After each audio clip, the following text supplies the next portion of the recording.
Hello everyone and welcome to week 15. Week 15 is going to consist of this short video that is going to go over Synfig.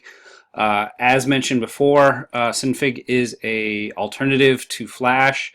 The reason I'm sort of introducing this is for a couple reasons. One is that if you choose to do animation after this class, you want to pursue it in really any sort of way, you may or may not want to pay for Flash. Flash is, as you know, a subscription service that you pay for.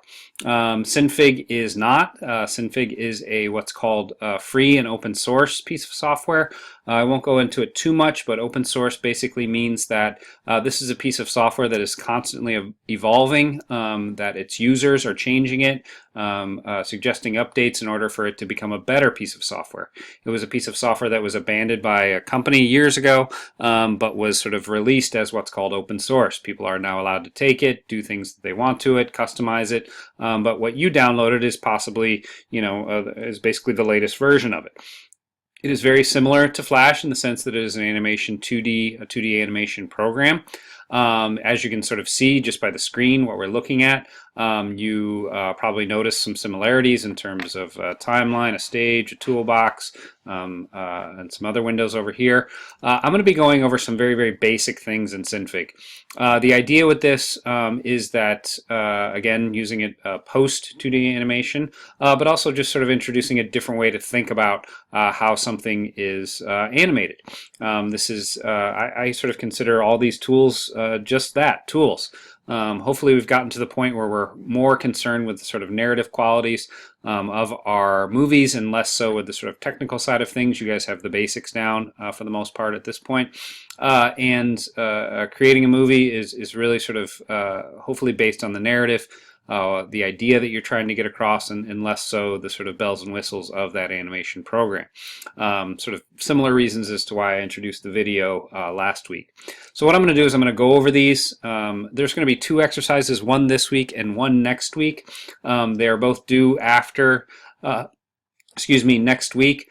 As an aside, and I'll state this in the week 15 file, this is optional. It's optional in the sense that it's not extra credit. You won't get extra points for it. However, you might get points for it, meaning that those of you that choose to do it will hopefully get a 10 out of 10 on each of these exercises. Those of you who choose not to do it for whatever reason, I know some of you have been unable to download this, will get basically, a 0 out of 0. It's not going to hurt you. I'm not going to help you, but not going to hurt you. So it is up to you whether you do these. Again, I wouldn't call it extra credit. It's simply potentially going to, if you're on the edge and you can take a look at your grades, if you want to sort of make sure you get a few points more in terms of the total, feel free to do these, but these will just be sort of optional exercises. Hopefully that makes sense. What I'm going to do is I'm going to actually sort of start from the beginning. You'll notice first of all that in this is sort of a locked or closed system. Everything sort of moves within this window. Our windows or our sort of drop-down menus are up here. They're not in the sort of Synfig sort of up here in the Mac drop-down menu. What I'm going to do is I'm going to go make a file new, and I'm going to go to Canvas Properties. Again, I'm going to be pointing out lots of things that are similar to Flash and lots of things that are different. It's just going to kind of look different here. First and foremost, I'm going to make this a 600 by 400 file. We have the resolution, we have physical height. This is similar to sort of the document changes in Flash. One big difference between Synfig and Flash is sort of how it works with the timeline. I'm going to hit time here, and you'll see that we have end time and duration, which are fairly similar. This is 120 and this is 121. I want to change this to 200. Unlike Flash, we sort of have to state how long this thing is. Okay, we don't just sort of keep adding frames and it going on and on. So we're going to state that at 24 frames per second, this is a 200 frame movie.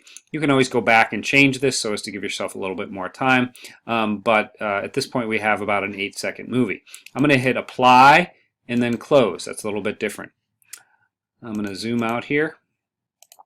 Just as an aside, what we're doing here is similar to kind of what we did with red ball, green ball, or whatever those exercises were at the very beginning. Again, just introducing you to Synfig so you have an idea of how the interface works. I'm going to get a slightly more complex next week. Now, one big difference in terms of how the interface is laid out has to do with the layers, and you're going to notice the layers down here. When we draw something on the stage, we basically create a new layer. So I want and I'm going to sort of get my colors up here. I basically want a very dark background. Okay, so I chose a very dark kind of maroon background there, and I'm going to take my rectangle tool and I'm going to draw a rectangle that basically is the whole stage, and I want you to, and I can't point to it because I'm holding the rectangle, but down at the bottom right of my screen, right here. This creates a layer. And that layer is basically something that's created as soon as we draw on the stage here. If you imagine a very complex movie, this might get kind of annoying. If you think of sort of organizational issues, this is actually kind of nice. You're going to see here in a second when I animate two circles that this can be kind of helpful. Okay, so I have the layer. It basically states what it is. It's a rectangle. And sort of basically creates a layer for it. I can turn it on and off. It's just by basically clicking that. Okay. Before we head into the circles, I want to point out the timeline. Here's the timeline. It basically consists of 200 frames. We can sort of here in a minute create some keyframes and do some things with this timeline that are very specific to the objects that we draw up here. Okay. Next, I'm going to go to my circle tool. And I'm going to choose a different color. I'm going to choose green. And what I'm going to do, and you'll watch over here in the layers, is I'm going to draw a green circle. Okay, you'll see when I pull this out, you can see it says 52.7 or whatever. It's basically telling us right off the bat how big that thing is. That's quite useful in terms of kind of knowing how big an object is. Okay, so I'm basically just positioning this guy top left. Okay, now, one thing that's quite different between Synfig and Flash is how you animate. Okay, in Flash we would go down and create keyframes and create a tween, and there's several steps to this. This is a completely different interface in relation to animation, and in some ways it's much more simple. I'm going to sort of show you here in a second. What we do is we go over to this guy right here, and it literally is a little guy. He's a little green little guy. And I'm going to scroll over him so we can see him introduce ourselves. It says turn on animate editing mode. So I'm going to turn on the animating editing mode, and you get this big red block there. Basically what that is stating is, hey, you're in animation mode. Okay, and it's trying to be clear about what you're doing. So it's hard to avoid seeing that big red block. Okay, so what I'm going to do now is I'm going to actually position him top right. Okay, you'll note down here that we created a keyframe. Okay, that's going to become important as we move through this.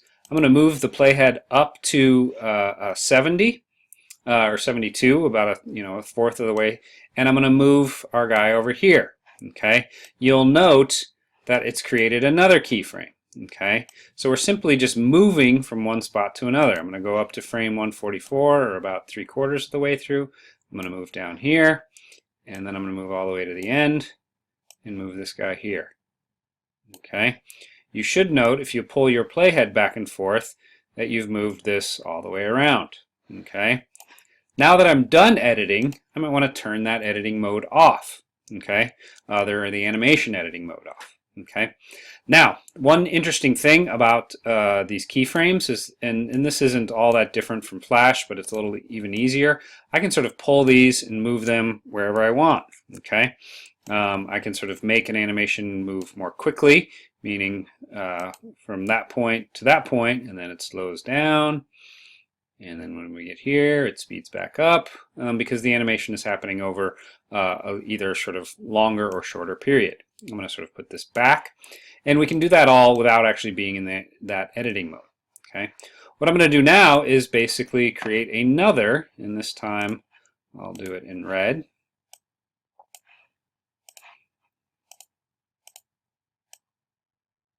And you'll note here I have circle number 12. It just happens to be 12 because I've been messing with this program a little bit. And I'm going to turn the editing mode back on. I'll position him totally right there. Go up to 72. Boom. Go up to 144. Boom. Go to the end. Put him there. So they're kind of traveling in opposite directions. I'm going to move the playhead back. Oops. And I'll just sort of preview this, and you'll see these things sort of crossing paths. Just like in Flash, the layers sort of denote how the hierarchy of something. So the red, and this is the red circle, and you can name that if you wanted to. Okay, you can name that green. They sort of live in a hierarchy. Okay, you can sort of raise the layer, lower the layer, just like you would in Flash. Okay, a couple more things before we sort of finish this up. A quick little shortcut: the space bar, at least on a Mac, sort of toggles back and forth between that editing and not editing mode. That's a very, very sort of fundamental difference between Flash and Synfig. The other being sort of where these animations happen in relation to the timeline. You'll notice that the layers live here and the timeline live here, whereas in Flash we would have sort of layers on top of the timeline. Okay, I want you to notice that when I click on this red ball, I basically get its timeline. Okay, and I'm going to show you that by sort of making a major change. Okay, I move that keyframe over there. When I hit the green ball, I basically get its timeline. Okay, I hit the red ball, I get its timeline. You'll see there's the change that I made on that keyframe. So things are animated more kind of separately in relation to their own timelines. You don't see sort of multiple timelines, multiple frames sort of happening at once. Okay. This is sort of the intro to Synfig. Again, I'm going to be doing another short Synfig exercise. Once you sort of get this done, this is just going to be called Synfig Exercise 1, Synfig Animation 1. And, sorry, let's call this Synfig Exercise 1 underscore first name, last name. I'll denote that in the week 15 file. You'll notice that it's saved as SIFZ. That's the file. Later we can sort of, and I'll show you this next week, how you can sort of export it to different sort of file types. So I'm going to save that. I'm going to be doing another exercise next week. These two are going to be due at the same time. So that if you want to do these, you can do them all at once. This might seem like kind of a lighter week in relation to something as simple as this. Again, just introducing Synfig is another possibility. Please note that you should be working on your final projects. You will have a draft that is due next week for your final project that's going to count for exercise points. This is a way to make sure you are on your way to completing your final project. Please note that in terms of stuff that on my end has to be graded, etc. I'm making my way through responses to the final projects proposals. You should see responses by the end of today. Today's November 30th. You should see responses by this evening in the actual Dropbox, so look for those. For the most part, I'm saying looks good, consider this or that. I might have more complex responses to that, but more or less just sort of checking to make sure you have a plan. This will all be denoted in the week 15 file, as I said before, but you will have a draft of this due. This is to make sure we're not up late on whatever December 17th trying to bang out our final project. I want to see what you're doing. I want to understand what you're doing. I want you to be working on it consistently. So please see that file, week 15 file, where it denotes exactly when the Synfig file exercises are due, as well as when your draft is due. Email me with any questions. Looking forward to final projects. We have a couple more weeks of school here. This is a studio class. You really should be sort of spending all your time in relation to this class on sort of completing and making that project.